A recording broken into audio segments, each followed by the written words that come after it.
Hi friends, அனைவருக்கும் வணக்கம்.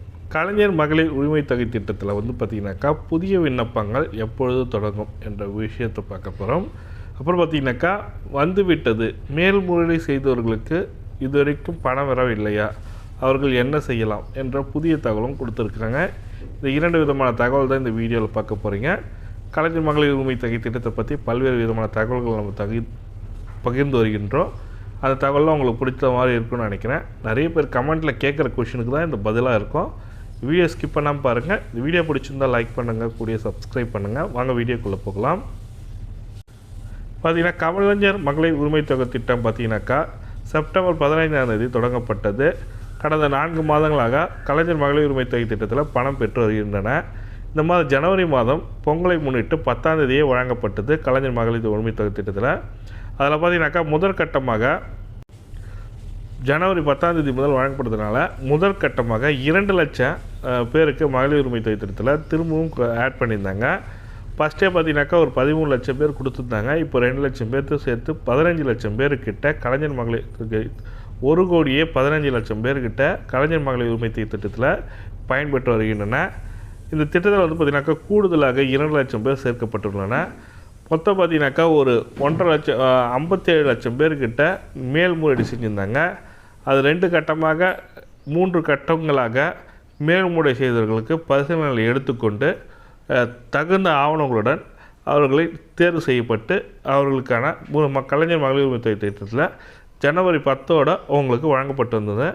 மீதம் உள்ளவர்கள் அதாவது ஒரு 8 லட்சம் பேர்கிட்ட இருப்பாங்க. 8 லட்சம் பேரில் 7 லட்சம் பேர் 8 லட்சம் பேரில் பார்த்திங்கனாக்கா 2 லட்சம் பேர் தான் எடுத்திருக்காங்க. மீதி 5 லட்சம் பேர் பார்த்திங்கனாக்கா இன்னும் பரிசீலனைகள் தான் சார் இருக்குது. இது வரைக்கும் எனக்கு எந்த ஒரு காலம் வரல, வருவாய் கோட்டாட்சியர் அலுவலகத்தில் உங்கள் விண்ணப்பம் நிலுவையில் உள்ளது சொல்லிட்டு வந்திருக்கவங்களுக்கு இது வரைக்கும் எந்த அப்டேட்டும் வரல சார். இது மாதிரி கமெண்ட்டில் கேட்குறீங்க. அவங்களுக்கு பார்த்திங்கனாக்கா புதிய தகவலாக வருவாய் கோட்டாட்சியர் அலுவலகத்தில் நாங்கள் போய் சேர்த்து கேட்டதற்கு நாங்கள் பார்த்திங்கனாக்கா அந்தந்த பகுதியில் உள்ள விஓயிடம் உங்களோட விண்ணப்பத்தை சென்று கொடுத்துருக்கோம். அவங்க செக் பண்ணிட்டு சொல்லுவாங்க. அவங்களுக்கு பணி சுமை காரணமாக இன்னும் செக் பண்ணாத இருக்கலாம். நீங்களே உங்கள் டீட்டெயில் எடுத்து போய் கொடுத்து உங்களோட ஸ்டேட்டஸ் என்னன்னு தெரிஞ்சுக்கலாம். அதாவது பார்த்திங்கனாக்கா நான் மேல்முறையீடு செஞ்சுருக்கேன் சார், மேல்முறையீடு செஞ்சதில் எனக்கு இதுமாரி வருவாய் கோட்டாட்சியர் அலுவலகத்தில் இருக்குது அப்படின்னு சொல்லிட்டு கேட்டிங்கன்னா அவங்க போய் விசாரிச்சிங்கனாக்கா உங்களோட அப்ளிகேஷன் ஸ்டேட்டஸ் சொல்லுவாங்க. அப்படி இல்லைனா ஃபோன் கால் எதுவும் வந்தது சார் வரலன்னு செக் பண்ணிங்க. ஏன்னா ஒவ்வொரு சில பகுதியில் பார்த்திங்கனாக்கா ஃபோன் கால் மூலமாக தான் அவங்க வெரிஃபை பண்ணியிருக்காங்க. உங்கள் நம்பர் அவுட் ஆஃப் ரீச்சில் இருந்திருக்கலாம். என்ன ரீசன்னாலும் உங்கள் ஃபோன் நம்பர் சுவிட்ச் ஆஃப் ஆகிருக்கலாம். அந்த ரீசனுக்காக அவங்க விடுபட்டு போயிருக்கோம். நீங்கள் போய்ட்டு வருவாய் கோட்டாட்சியர் நிலுவையிலே உள்ளது சார் இன்னும் இருக்கிறவங்களுக்கு நீங்கள் போய்ட்டு தகுந்த மேல்முறையீடு செய்யலாம். அதாவது என்ன காரணத்துக்காக என்னோடய விண்ணப்பம் நிராகரிக்கப்பட்டது சொல்லிட்டு கேட்டுக்குங்க.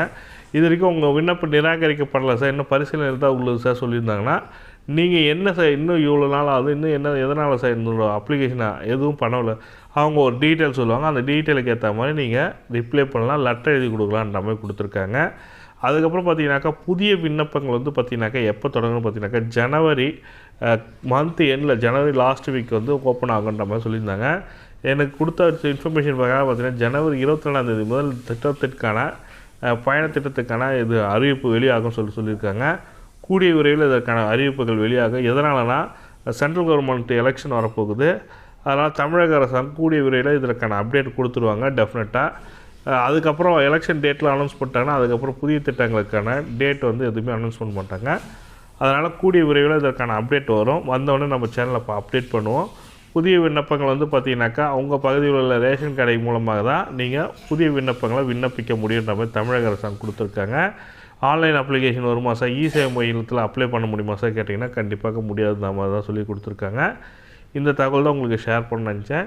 மேலும் தகவலுக்கு கமெண்ட்டில் கேளுங்க, டெஃபினட்டாக எக்ஸ்பிளைன் பண்ணுறேன். இந்த வீடியோ பிடிச்சிருந்தால் லைக் பண்ணுங்கள், கூட சப்ஸ்கிரைப் பண்ணுங்கள். தேங்க்யூ.